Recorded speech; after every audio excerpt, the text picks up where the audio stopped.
Proseguiamo con il primo panel, il primo incontro tecnico con il titolo Collegamento transfrontaliero per una migliore gestione delle sfide attuali della viticoltura nel Carso e infatti è proprio collegato con le sfide. Abbiamo Sasha Dravinez che è un giornalista di lunga esperienza e c'è anche il direttore di Vinacras Sejana, Marian Zolian. Vi prego di avvicinarvi e di salire sul palco. Il professor Giovanni Bigot della Società per le Uve, la professoressa Lorena Butina della Facoltà di Viticoltura e dell'Università di Nova Gorica.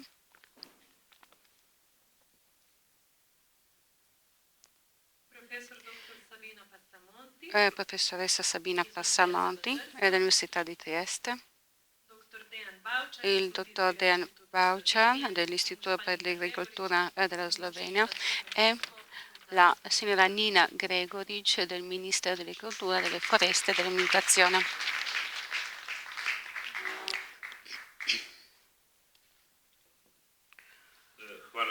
Grazie, grazie appunto di avermi invitato. Ringrazio e saluto tutti i presenti e propongo di iniziare appunto l'attività, visto che abbiamo ancora tanti punti da discutere in questo panel e il prossimo. E dunque il caso è l'area vitivinicola più piccola appunto dell'ambito sloveno, del litorale, ed è anche abbastanza freddo. La quota principale di produzione sono le uve rosse e praticamente di rifosco di Terano. È un terroir molto particolare e anche la produzione è particolare, poi vedremo specificatamente proprio grazie ad altri contributi. Anche se di solito appunto si pone le domande prima agli ospiti, questa volta faremo un'accensione e porremo la prima domanda al signor Zoli, direttore della più grande azienda vinicola del Carso, un grande sostenitore del Carso, del Terano del Carso e ha in un certo senso spinto anche la migliore visibilità di questo territorio. Signor Zolia, sappiamo che già da diversi anni ci sono ricerche in corso, abbiamo il cambiamento climatico, cambiano le usanze, le tradizioni ed altre cose. E secondo lei quali sono in questo momento le sfide più grandi per la viticoltura e vinificazione del Carso, anche considerando il fatto che sul Carso c'è un tasso di abbandono più elevato rispetto alle altre aree. E ci interessa anche come vedete appunto questa prospettiva anche in base ai risultati dei progetti agrotour che avete ricavato nell'ambito dei vostri vitini. Sì, è sicuramente la sfida più importante per l'abbandonamento dei vitini. Anche noi anni fa abbiamo cercato di incentivare i giovani di appunto consegnare a loro le nostre produzioni per sostenere la viticoltura e abbiamo cercato anche di rivitalizzare i vitini intorno ai paesi e consegnarli ai giovani, ma noi siamo sul caso, siamo carsolini, noi non andiamo in affitto, non vediamo e preferiamo che vengano abbandonati. E questa è una cosa triste, ovviamente la visione è sta cambiando e ovviamente il caso è esposto anche ai cambiamenti climatici. Comunque per quanto riguarda i giovani trentenni, bisogna dire che le cose stanno cambiando. Il caso ha acquisito nuova importanza anche con i progetti e chi ha guardato il futuro che aveva ascoltato, era pronto ad ascoltare, e ha avuto anche i suoi pro.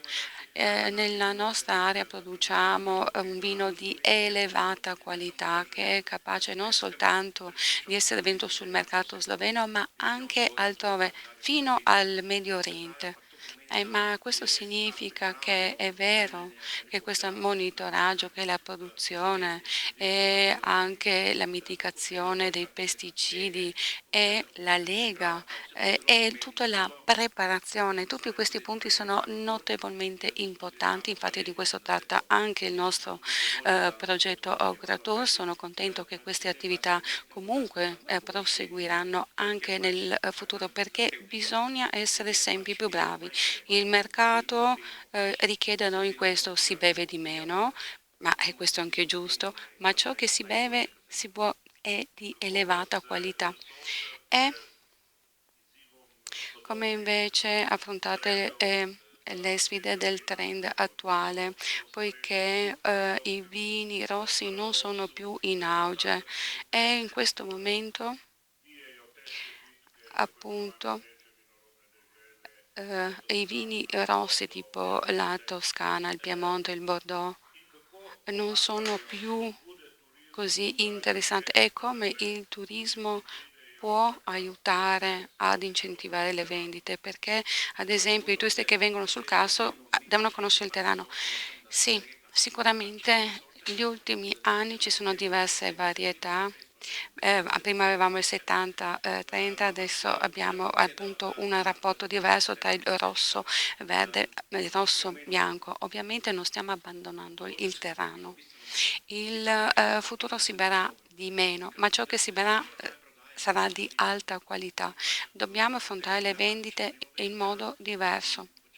Noi spero appunto che il terreno venga anche protetto a livello di mercato e abbiamo anche una grande fortuna per quanto riguarda il terreno perché è il vino che viene consigliato anche in caso di diciamo difficoltà con la salute perché fa bene, è vero comunque il vino rosso in generale al mondo si compra di meno, però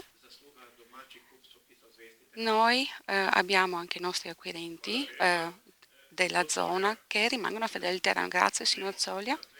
E adesso passiamo al prossimo ospite Giovanni Pigot che gestisce il gruppo di ricerca della società di consulenza per le uve del Friuli.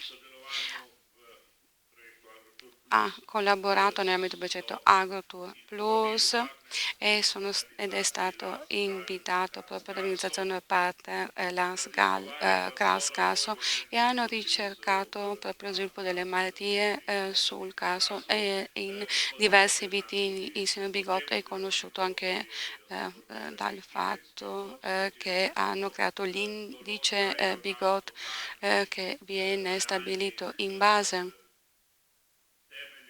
a dati reali proprio per la produzione delle uve per vini d'eccellenza. Voi parlate e dialogate con le viti di tutta la regione, dall'Alto Adriatico in poi. Quali sono le sfide che devono affrontare i viticoltori del caso? Cosa devono fare in modo tale da garantire un prodotto di elevata qualità, salubre e con uve appropriate, soprattutto per quanto riguarda quest'area, l'area del caso. Grazie. Ci sono molti argomenti nella domanda che mi hai posto Intanto ringrazio aver avuto la possibilità, attraverso l'invito a questo progetto, di mettere a disposizione l'esperienza del team di Per le Uve, della società Per le Uve. Qua c'è con me anche il mio collega Luca, che ha coordinato proprio la parte del progetto AgroTour per mettere in campo il monitoraggio. Noi abbiamo monitorato attraverso la presenza in campo e un'apposita app che abbiamo creato per monitorare il vigneto. Abbiamo raccolto in questi 2 anni di attività più di 2000 osservazioni, frutto di 50.000 singoli dati digitati in maniera anche molto semplice nei vigneti, e questo ci ha dato la possibilità di avere un quadro settimanale di come stava evolvendo il vigneto. Evolvendo dal punto di vista sanitario, dal punto di vista produttivo, della vigoria, quindi della capacità di crescere, di sviluppare chioma e grappoli, ma anche di alcune difficoltà che sono arrivate, come la grandine, come le scottature dalle alte temperature, da queste ondate di calore, da anche tipologie di grappolo che alcune annate, come quelle recenti, non diventano grappoli ma deviano e diventano dei viticci. Quindi ci sono un evento recente, questa regressione a viticcio, che riduce la produzione senza che noi ce ne accorgiamo, perché questi sbalzi termici di aprile in particolare provocano questo evento che non c'era prima. Essere in campo e controllare settimanalmente con un buon metodo ci permette di avere informazioni molto utili. Queste informazioni, come diceva anche Clement prima, sono state rese disponibili subito a tutti, le aziende coinvolte direttamente, ma anche alle altre aziende che hanno potuto accedere, per vedere come sta proseguendo la stagione. E le stagioni, abbiamo visto, possono essere anche molto diverse. Possono essere annate semplici dal punto di vista della difesa fitosanitaria, come di fatto la 2025, a parte alcuni casi, lo è stata. La 2024 invece è stata più complessa. Questo ha dato indicazioni diverse nella difesa. Nel 2024 una maggiore attenzione e quindi interventi, anche un numero maggiore con turni più stretti. Nel 2025 una riduzione degli interventi e con una minor quantità. E quindi questa è una flessibilità che sempre più i viticoltori devono avere, perché le stagioni appunto cambiano, anche da un anno all'altra ci sono differenze di vario genere. Dal punto di vista del potenziale qualitativo del vigneto, questo indice Bigot che ho presentato nel 2020, che viene utilizzato come standard a livello dell'Italia e del Mediterraneo, tanti paesi e viticoltori lo utilizzano, ed è proprio da considerare come uno standard di valutazione con un approccio scientifico, cioè dati rilevati in campo, di qual è il potenziale qualitativo. Allora la buona notizia è che nelle valutazioni che abbiamo fatto ci sono alcuni elementi di questo indice che sono naturalmente positivi e presenti, e sono in maniera intrinseca legati sia al territorio che anche al vitigno, quindi in particolare la vigoria.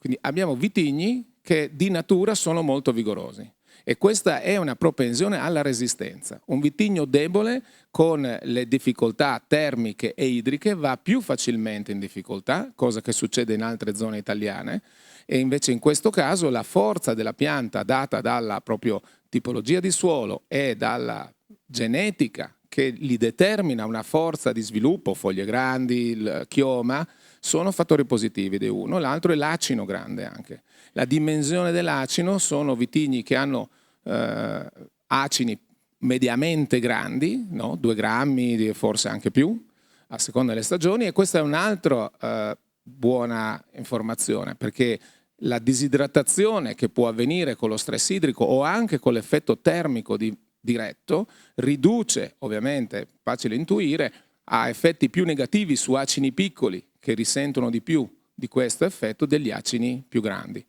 Nell'indice Bigot questo viene valutato come morfologia del grappolo. La vigoria è un altro dei parametri, La superficie fogliare esposta, quanta chioma sviluppa è un altro, e di qua di chioma non manca, appunto perché c'è sempre un grande sviluppo, e anche una capacità dei viticoltori a gestire bene le pareti fogliari, quindi sono delle chiome ampie che danno anche alla vite un giusto equilibrio tra la foglia e i grappoli, che è un altro dei parametri che definisce la qualità. Dal punto di vista ancora sul monitoraggio, che mi interessa molto perché è una delle basi su cui ho creduto, investo, insegno, promuovo, il costantemente raccogliere informazioni dal vigneto in prima persona come persone che devono essere capaci di vedere, e poi anche attraverso sensori che ci aiutano a vedere meglio quello che direttamente non riusciamo a vedere.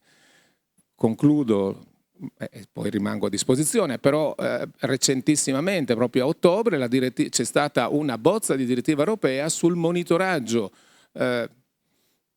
su una direttiva per promuovere, non volevo dire obbligatorio, perché non vorrei che dopo diventasse, però è una direttiva, quindi chiare linee guida di monitoraggio del suolo e della sua resilienza. Si sta costruendo, c'è già un documento disponibile che ho letto proprio nelle ultime settimane sulla importanza di monitorare il suolo nelle sue strutture chimiche, fisiche e microbiologiche, per avere dei suoli sani, resilienti. Come sempre, per poter ottenere un risultato bisogna conoscere qual è lo stato di fatto, qual è le differenze, quali sono i punti critici per poter intervenire. Quindi fa sempre parte dell'essere presenti nel vigneto, poter fare delle valutazioni e avere poi la capacità di gestire questi dati. Da questo punto di vista con Clement e con tutti i partner è stato facile dialogare, mettere a disposizione i risultati come faceva vedere appunto settimanalmente, e in generale i dati sono disponibili perché devono essere sempre condivisi, diffusi, utilizzati il più possibile. Grazie.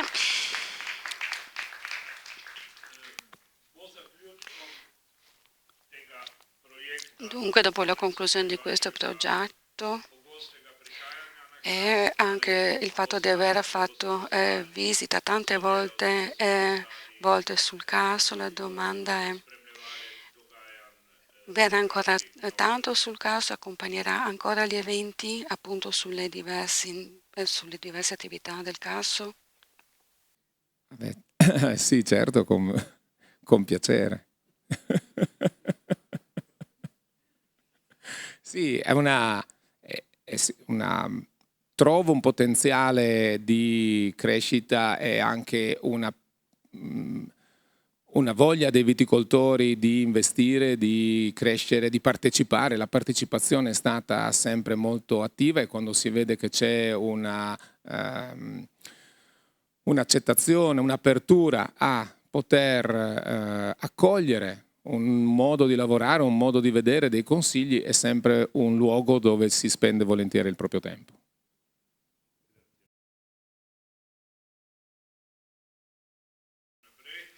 Andiamo avanti. Professoressa Lorena Buttina, Facoltà di Viticoltura e Enologia, Università di Nova Gorica, che è il partner di progetto nell'ambito di AgroTour.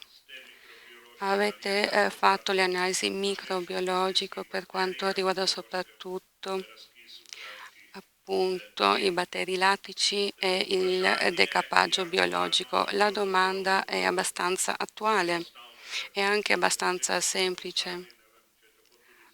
Non so se anche la risposta sarà semplice, ma la domanda è: i cambiamenti dei fattori ambientali modificano anche le caratteristiche, le proprietà del vino, nel nostro caso il terreno, a causa dei cambiamenti climatici. Il quadro microbiologico del terreno è migliore, peggiore? Un cordiale saluto a tutti. Da quando attuiamo i progetti AgroTour, la qualità del terreno sta aumentando, anche il quadro microbiologico è in miglioramento, e vediamo che da una parte se abbiamo diciamo dei momenti di elevate, di tantissimo pioggia, ovviamente ci sono dei danneggiamenti sull'uva e la presenza di microrganismi possono avere un impatto negativo. E questo è vero in quanto abbiamo anche analizzato i biogeni e altri elementi chimici. D'altra parte, come hanno già detto gli altri interlocutori, quando ci sono le temperature molto alte oppure periodi di siccità, anche il tasso zuccherino è maggiore e questo rappresenta di nuovo una sfida proprio per la fermentazione e può impattare anche sui batteri lattici. Anche in questo caso poi dobbiamo parlare dell'acidità inferiore, del pH superiore e questo di nuovo può essere una sfida perché possono appunto favorire la presenza di microrganismi e altri batteri come ad esempio dell'acido e di altri elementi chimici. Alcuni ovviamente possono essere positivi e altri invece possono essere negativi e creano effetti biogenici. Dunque, per quanto riguarda i cambiamenti climatici, si modifica anche il quadro microbiologico e i viticoltori possono oppure devono affrontare determinate sfide. Comunque il progetto ha trattato sicuramente temi importanti proponendo anche soluzioni come ad esempio ha già detto il signor Bigot, dunque il monitoraggio delle malattie nel vitigno e anche la risposta dei viticoltori entro tempo utile e anche nelle cantine perché la fermentazione deve essere opportunamente gestita e visto che poi abbiamo anche notato un basso utilizzo di diossido di zolfo e questo è importante ovviamente per tutta la procedura produttiva del vino. Grazie. Lei crede che gli acidi più bassi ed il pH, a parte diciamo che è stato valutato in laboratorio, per il terrano e soprattutto per chi beve il terrano in questo periodo, sia stato un messaggio positivo per quanto riguarda appunto il terrano. Dunque, il terrano ha l'acido medico superiore agli altri, con temperature più alte anche la concentrazione di questi acidi si riduce, ma un problema potrebbe essere il fatto che appunto ci siano microorganismi indesiderati e che si moltiplichino. Dunque bisogna stare attenti, i viticoltori devono stare attenti. E come ha detto il signor Bigot, dunque è necessario chiedere l'aiuto ai tecnici dunque della scienza. Sì, è importante ovviamente la ricerca, ma anche le persone sono importanti, come ad esempio Clemen, che può, diciamo, collaborare con i produttori e diventare un ponte appunto tra la scienza e la produzione per trovare una lingua di comunicazione comune. Grazie. Adesso restiamo sempre nell'ambito dell'attività di laboratorio, delle analisi dei vini in laboratorio, la professoressa Sabina Passamonte, Università di Trieste, che appunto è un partner di progetto e con il suo gruppo ha ricercato l'impatto degli antociani nel vino e sulla bilirubina nel fegato, dunque come le sostanze, gli antiossidanti nel terreno impattano sul fegato. Dunque, in quale modo influenza gli antociani sul terreno? Sono ancora, diciamo, vere le asserzioni che impattano su una vita più lunga, come si credeva nel passato. Sì, grazie, buongiorno a tutti e grazie di questa domanda. Allora, il vino ha sempre fatto bene, anche prima di Gesù Cristo e poi dopo pure. Sì, altrimenti non lo avrebbero scelto come bevanda simbolica. Non si sceglie un veleno per parlare di vita eterna, no? Comunque, il vino ha sempre fatto bene, chiaramente è sempre stato consumato in moderazione perché nella storia dell'uomo, fino a 50 anni fa, la disponibilità di alimenti è stata sempre limitante, troppo poco in realtà, troppo poco. Adesso siamo passati dall'altra parte. Quindi fa male il troppo vino, fa male la troppa pasta asciutta, fa male. Nei libri di medicina troviamo anche il capitolo intossicazione d'acqua. Bere troppa acqua può intossicare. Quindi il vino va bevuto in moderazione. La scienza ha dato indicazioni anche quantitative che ho riportato in diverse pubblicazioni del progetto AgroTour 2, no? Continuo a dirlo, l'ho spiegato agli eventi, alle summer school, eccetera.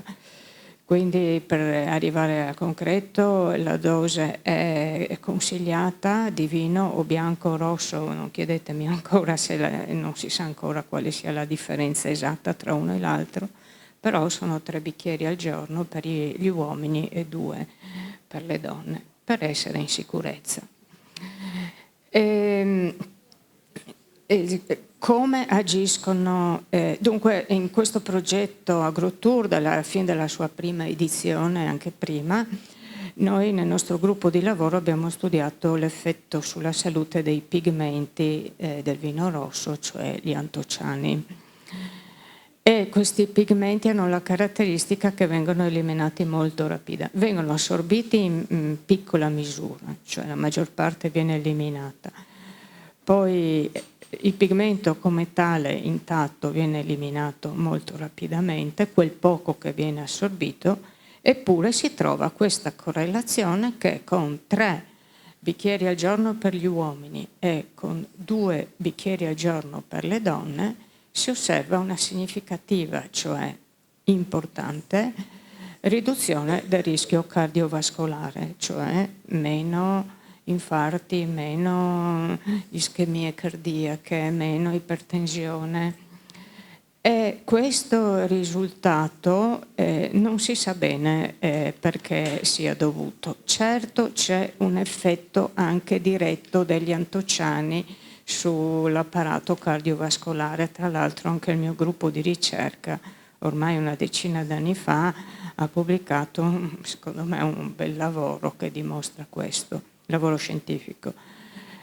Ma gli effetti sono duraturi e quindi noi abbiamo immaginato che gli effetti potessero essere legati al fatto che gli antociani possono far aumentare la concentrazione, cioè i livelli di bilirubina nel sangue. Che cos'è la bilirubina? Quella sostanza gialla che poi quando aumenta troppo è indicatrice di malattie epatiche. Noi stiamo parlando solo di piccole oscillazioni in positivo. Queste piccole oscillazioni stiamo scoprendo che possono essere dovute all'interferenza reciproca tra antociani e bilirubina, perché entrano nel fegato ed escono dal fegato attraverso vie comuni e quindi è come 2 persone che devono passare attraverso una sola porta, o passa uno o passa l'altro, qualcuno deve aspettare. allora l'antociano fa aspettare la bilirubina, quindi si trova un pochino di più. La bilirubina a sua volta ha anche questo grande effetto di ridurre il rischio cardiovascolare, la mortalità in generale.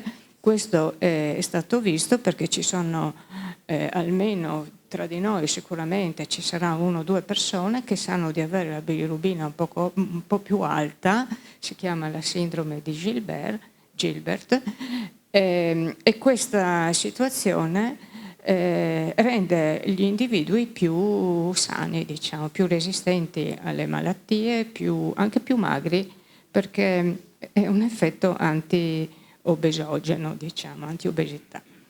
Spero di essere stata abbastanza semplice, però se posso aggiungere ancora una cosa, la nobiltà di questo progetto AgroTour è quello di tenere insieme veramente tutta l'umanità va bene, del Carso, tutte le professionalità del Carso. Con Clemen lo diciamo dal primo AgroTour, dalla fine del primo AgroTour facciamo un centro di ricerca anche vino e salute, ma non solo, anche insomma, cioè, integrato a livello transfrontaliero. Forse adesso se si farà il GECT del Carso, forse quest'idea potrebbe essere così ripresa, perché questo sarebbe un forte volano di sviluppo del territorio, ma di aumento del prestigio dei prodotti del Carso, perché sono prestigiosi, perché sono scientificamente studiati. Se la scienza li studia vuol dire che sono importanti, e quindi anche ci sarebbe attrazione di nuove forze sul Carso, cioè nuovi abitanti, insomma, che siano scienziati, che siano agronomi specializzati, che siano enologi specializzati, va bene. E per chiudere, se il vino rosso, come portare avanti il vino rosso rispetto al vino bianco, mettiamolo insieme col prosciutto, perché il prosciutto si mangia col vino rosso, non col vino bianco. Ecco, grazie. Sono stata lunghissima, non è... Grazie. Hvala lepa. Grazie Marian. Lei sarebbe contento se si riuscisse a mettere sull'etichetta del Terrano queste affermazioni mediche e sanitarie su questo vino. Ecco, proseguiamo. Signor Dean Boucher, responsabile del laboratorio enologico presso l'Istituto Agrario della Slovenia, lead partner del progetto. In questo laboratorio è stato analizzato il terrano, alcuni importanti parametri anche per quanto riguarda la maturazione, i polifenoli. Quindi la domanda per lei è: cosa è cambiato nella composizione del terreno negli ultimi 15 anni, da quando sono state condotte le analisi nell'ambito dei progetti AgroTour? Cosa ha avuto maggiore influenza? Una migliore produzione, una migliore anche lavorazione, i cambiamenti climatici oppure altro? E poi avrei un'ulteriore domanda per lei. Il disciplinare sul terreno è ancora aggiornato o bisognerà modificarlo? Non lo so. Un cordiale saluto anche a nome mio, grazie per le domande. Sono 3 domande abbastanza lunghe, ne parliamo molto. La prima domanda, quindi cosa è cambiato? I dati del nostro istituto, ora parlerò più di Terrano, PTP, però per motivi statistici sono in maggioranza, quindi se andiamo ad analizzare gli anni 2011, 12 e 13 e facciamo un confronto con il 2024-2025, vediamo che sicuramente nel settore fisico-chimico ci sono stati dei cambiamenti e aumentata il contenuto alcolico da 0,4 da 12%, siamo arrivati a 12,5,6, poi si è ridotta la quantità di acidi, ne abbiamo già sentito dire prima da Lorena, del 0,4 fino a 0,5 grammi per litro, dal 7% statistico ci siamo avvicinati ai 7 grammi al litro ed è cresciuta anche il contenuto di diossido in maniera positiva ovviamente perché il terrano contiene poco CO2 e Lorena ha già menzionato, no? Si è alzato il pH, questa è una sfida, no? Ed è una buona notizia, no? Questa sfida microbiologica è fatta così. Ci sono stati dei cambiamenti anche per quanto riguarda il contenuto dei polifenoli e anche degli aromi che abbiamo analizzato già nei precedenti agrotour e questi due aspetti invece dipendono più dall'annata, dalle peculiarità dell'annata per quanto riguarda gli aromi dipendono appunto dalle lavorazioni in cantina, non sono dei cambiamenti statistici, abbiamo troppi pochi dati a disposizione perché questo tipo di ricerche sono molto costose, però concordo con quanto è già stato detto, il terreno è migliorato, anzi i terreni sono migliorati negli ultimi anni dal punto di vista sensorico e questa è un'informazione molto positiva. La seconda domanda riguardava quali sono stati gli effetti principali. Ovviamente l'influenza principale è dovuta ai cambiamenti climatici che ci aiutano fino a un certo punto, aiutano i produttori, poi in particolare per quanto riguarda la maturazione e poi ciò si evidenzia in una maggiore quantità di contenuto alcolico, acidi più bassi, magari qualcuno si è avvicinato per questo motivo al terreno e poi ci sono ovviamente da considerare gli eventi estremi quali la siccità, la grandine, l'aumento delle temperature e questo ovviamente modifica il quadro microbiologico e queste sono delle nuove sfide per i viticoltori. Un secondo effetto deriva anche da una maggiore conoscenza dei produttori del Carso, non soltanto tra i giovani, ma anche degli altri che hanno a disposizione maggiori informazioni, magari i produttori più anziani non conoscono i media digitali, non conoscono questi canali che offrono un nuovo know-how e quindi magari i giovani sono anche più aperti, pongono più domande, sono più interessati a più cose, sanno che bisogna investire nel know-how, nelle conoscenze. E il terzo fattore è probabilmente l'acquirente, il mercato. Oggi non c'è più spazio per dei terreni di bassa qualità, il terreno oggi deve essere buono, c'è tanta concorrenza, la concorrenza è sempre sana, non è un periodo facile per vendere vini rossi e quindi devono essere vini rossi, devono essere veramente quasi perfetti.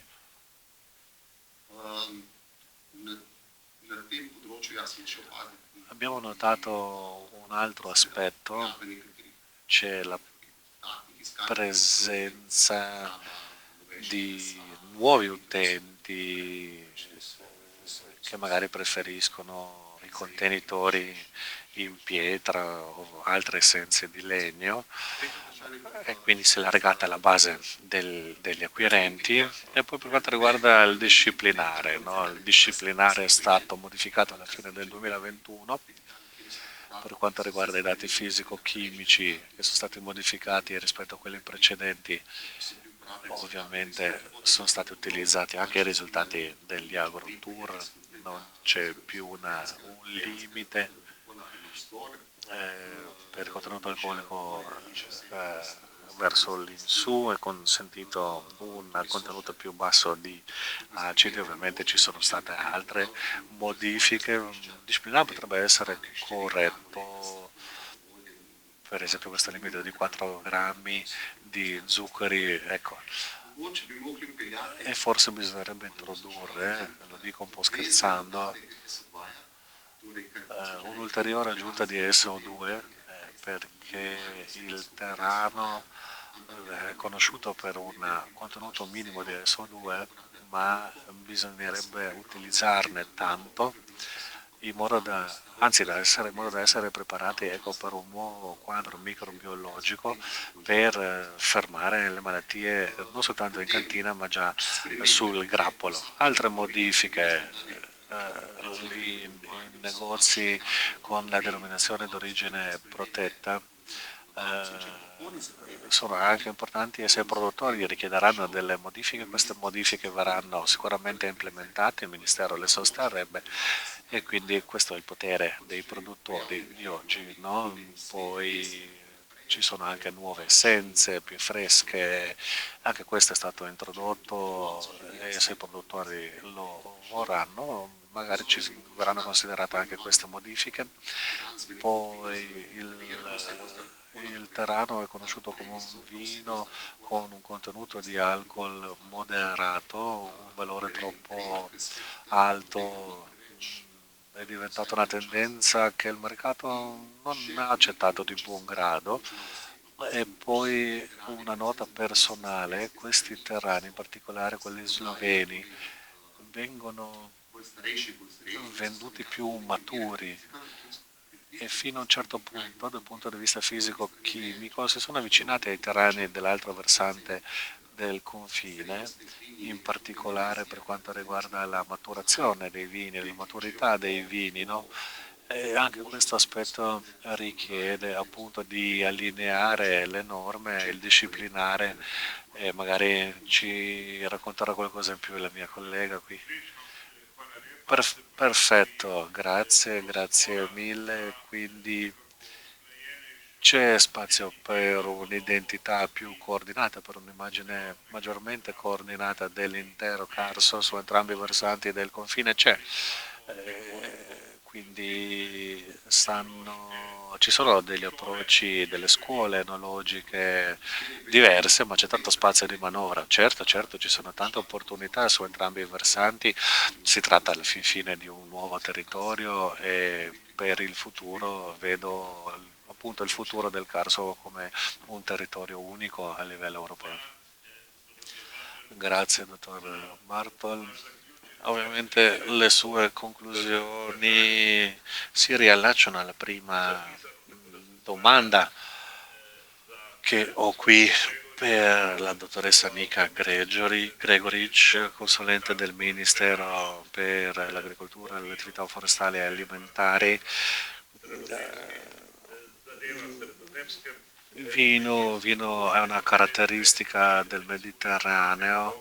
Lei è un'esperta enologa che vanta una carriera in varie cantine del Carso. Nell'ultimo decennio e mezzo circa abbiamo assistito a numerosi tentativi di mettere in relazione il Berna con il Collio, l'Istria slovena e quella croata, e anche il territorio carsico,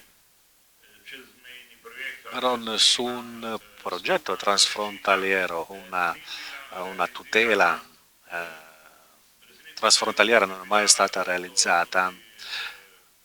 A dire la verità, se ci fosse stata sarebbe stata la prima in Europa.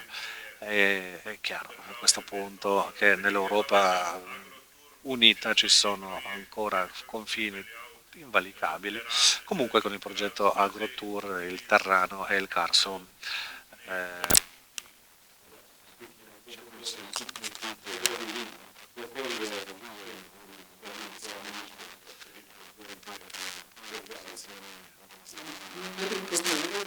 senso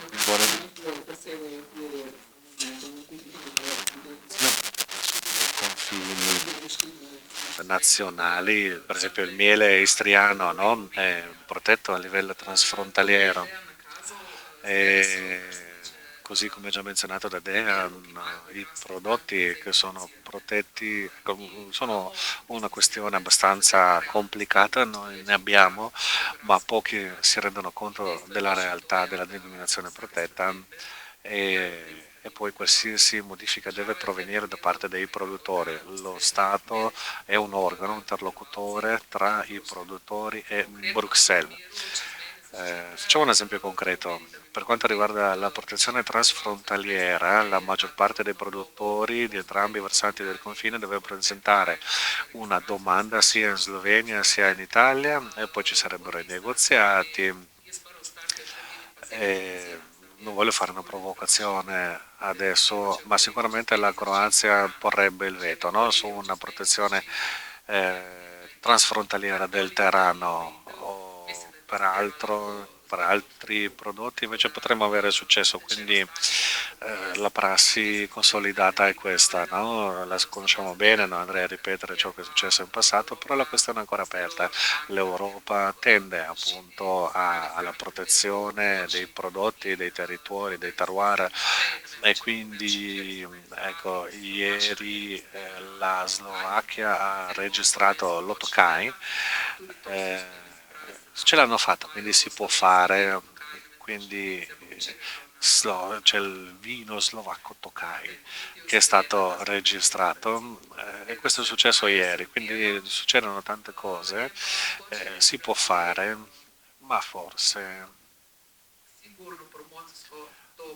sarebbe da un punto di vista promozionale buono se riuscissimo a portare avanti questa iniziativa. Il nostro Ministero ovviamente sostiene i progetti di cooperazione transfrontaliera e anche la protezione dei prodotti, no? Così come hai detto tu Sasha, nel Bardocolio c'è un confine politico che divide anche in Istria, anche sul Carso, il territorio invece supera i confini politici dei singoli paesi. Grazie, grazie. Ecco, poi oltre alla protezione del miele, anche l'olio d'oliva e anche alcuni salumi istriani sono stati protetti e registrati, no? Se non sbaglio. La Slovenia invece soltanto produce prosciutti. Allora, una seconda domanda avrei per lei, la promozione è molto importante, la Slovenia per quanto riguarda le, le esperienze slovene, si lavora principalmente sul settore turistico, meno su un'autorità di promozione del vino e delle esperienze adesso legate, quindi in questo senso un passo in Za Avstrijo, ki je v manj ugodnih razmerah za pridelavo vina spromovirala svoje vino. Ma è riuscita a promuovere molto bene i propri vini ad alti livelli. In Slovenia si discute da molto tempo, coinvolge tutte le carriere, no Marian, tu lo sai bene, non sono in vista dei cambiamenti, qual è il pensiero della sua squadra, no? Succederà ancora qualcosa? Dunque è difficile da dire perché appunto nell'ambito della legge abbiamo trattato anche questo ente di promozione e in questa fase bisogna dire che avevamo troppo pochi dettagli a nostra disposizione per quanto riguarda i produttori ci siamo incontrati e appunto il governo ha stabilito che venisse aggiunto questa dicitura, poi Comunque bisogna dire che è una questione da risolvere a livello interministeriale e richiede la cooperazione nella ricerca di una soluzione, e se questa sarà appunto a capo del livello operativo o di una determinata di un ufficio, bisogna ancora vedere. Comunque la Slovenia, ma non dite che l'ho detto, dovremmo coprire comunque la questione come lo fa l'Austria o la Moldova, perché questo funziona. Dunque ci sono gli interessi, c'è la volontà e si investe anche tantissimo denaro per la promozione, e quando comunque c'è l'interesse bisogna solo verificare se si riesce a raggiungere l'obiettivo e se risorse vengono sfruttate in modo efficace. Grazie. E ancora l'ultima domanda, e anche quella più facile forse, perché adesso è una domanda anche collegata a un'informazione recente. Il governo ha trasmesso al Parlamento la legge modificata, ovvero una legge completamente nuova che tratta il vino, che rinfresca soprattutto i rapporti appunto le norme europee. Quali sono le novità? Quali sono le novità più importanti, le raccomandazioni per i produttori appunto vitivinicoli del territorio? Come detto, la prima novità è che verrà rifatta la normativa europea e sicuramente ed era anche necessario, diciamo, da parte della Commissione europea, e per vedere il tutto secondo gli occhi dell'enologia. La cosa nuova è che appunto la produzione doveva essere regolamentata. Le risposte erano diverse, ma bisogna avere poi anche il registro dei produttori, ma che sia stabilito in modo tale da rappresentare lo stato effettivo, e se c'è un appunto registro efficace, effettivo, può rappresentare anche le diverse attività, e anche i venditori possono poi iscriversi nel registro. Questo penso sono comunque i primi passi.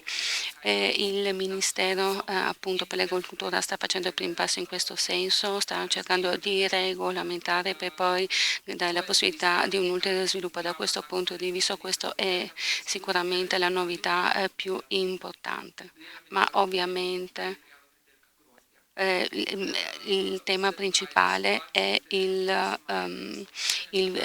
produzione appunto della vite, e poiché non abbiamo ancora definito che cos'è la produzione, queste cose forse di primo acchito non sono così importanti, ma invece sono veramente di fondamentale importanza. Grazie. Dunque possiamo sperare di avere un dato efficace. Quali sono? Sono circa 12.000 ettari di superficie prodotta a vite.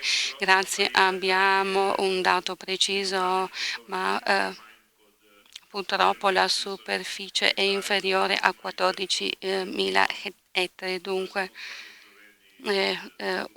abbiamo perso un terzo in Slovenia. È ancora una cosa che è molto importante, anche se alle volte diciamo, l'effettivo utilizzo dei vitini e quelli reali è diversa. Anche in questo caso è necessario che il settore si specializzi, diventi professionale, e infatti la legge dà la possibilità anche di iscrivere i vitini illegali, per così dire, senza sanzioni. Grazie, ovviamente ci sarebbero ancora tantissime domande, ma grazie a tutti gli interlocutori per le risposte alle domande. Purtroppo il tempo è tiranno. Comunque, per ogni domanda, richiesta o eventuale interesse per questo forum, vi prego di prendere la parola per eventuali domande.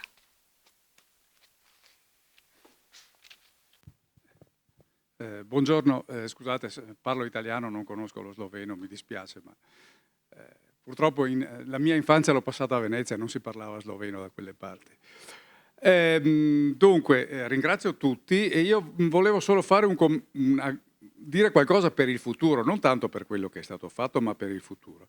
Mi presento. Allora, io sono Gilberto, quello della sindrome.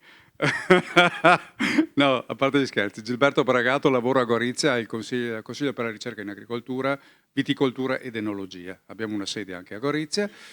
Giovanni mi conosce bene, abbiamo anche lavorato insieme. Io sono io faccio scienza del suolo, soil science. Conosco un pochino la situazione. Quello che mi preme sottolineare è, perché si passa sempre sopra, esiste la nuova legge sul monitoraggio dei suoli, però i suoli bisognerebbe conoscerli per monitorarli. Invece purtroppo la tendenza è quella di monitorarli senza conoscerli. È un problemino di non poco conto. Il futuro, perché quello che mi preme è il futuro, sul terreno in particolare. Credo che sia fondamentale fare qualcosa sulla definizione degli ambienti meglio o meno o peggio produttivi, perché in Carso questa situazione c'è. Personalmente vi posso dire che credo che il top si raggiunga, dal mio punto di vista, il top si raggiunge nel comune di Dutoglie per motivi molto semplici. Il comune di Dutoglie ha suoli che hanno 1,5 metri, 2 metri, forse anche più di 2 metri di profondità. Terre rosse con struttura, scusate se parlo tecnicamente, con struttura ottima e quindi con capacità di assorbimento dell'acqua particolarmente marcata. Ecco, passiamo da quella situazione là e poi andiamo via via, se noi andiamo sul Carso italiano, andiamo su situazioni in cui invece le condizioni cambiano completamente. Resta la struttura, ma abbiamo un suolo di 10 centimetri. Si capisce bene che in questo caso la resistenza, soprattutto al cambiamento climatico, diventa molto, molto limitata. Quindi questa osservazione andrebbe estesa. È un'osservazione che andrebbe estesa. Purtroppo non ci sono persone che siano in grado di fare queste osservazioni. O meglio, non abbiamo istruito le persone per fare queste osservazioni. Ecco, una cosa su cui bisognerebbe molto lavorare, ma non solo in Carso, più in generale, soprattutto negli ambienti viticoli, è questa. La conoscenza del suolo, secondo me, è fondamentale per poi gestirlo. Ed è fondamentale per la sostenibilità, perché tutti usano la parola sostenibilità, ma purtroppo, dico per quello che ho visto io, purtroppo negli ultimi 30 anni si è parlato tanto di sostenibilità, ma la sostenibilità è diminuita. Ora, conoscere, ecco, queste conoscenze servono anche per la sostenibilità. Chiudo. Fondamentale per quanto riguarda i suoli viticoli è la compattazione. Scusate, io su questo ci tengo molto, la compattazione, perché la compattazione è uno dei problemi dei suoli viticoli, perché proprio per la modalità di gestione noi andiamo comunque verso una compattazione dei suoli, quindi una riduzione della capacità di trattenimento dell'acqua, e quindi andiamo incontro anche a problemi di disidratazione maggiori proprio per la presenza di questo problema. Questi sono temi che secondo me, se voi fate un futuro progetto, continuate, tenete conto anche di questi temi, perché questi temi consentono di migliorare sia la produzione, sia la qualità del vino, sia la qualità della vita di chi vive in questi territori. Grazie, scusate se sono stato lungo.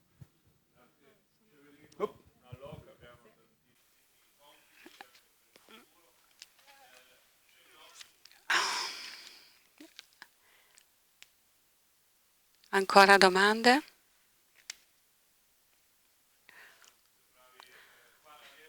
Grazie per appunto l'attenzione, grazie a tutti i presenti. Abbiamo presentato le attività svolte come anche i risultati e appunto l'applicazione che verrà poi utilizzata in pratica. Dopo una breve pausa procediamo con la seconda parte, il secondo panel che appunto riguarda la promozione e il turismo sul Carso. Grazie a tutti, sono sicura che avete ricevuto tantissime informazioni, purtroppo siamo in terribile ritardo. Abbiamo comunque 15 minuti di pausa, magari per un caffè oppure per un bicchiere di vino, come diceva la professoressa, e poi ci vediamo per il secondo panel. Dunque 15 minuti a disposizione e poi ci troviamo al secondo panel che sarà dedicato al turismo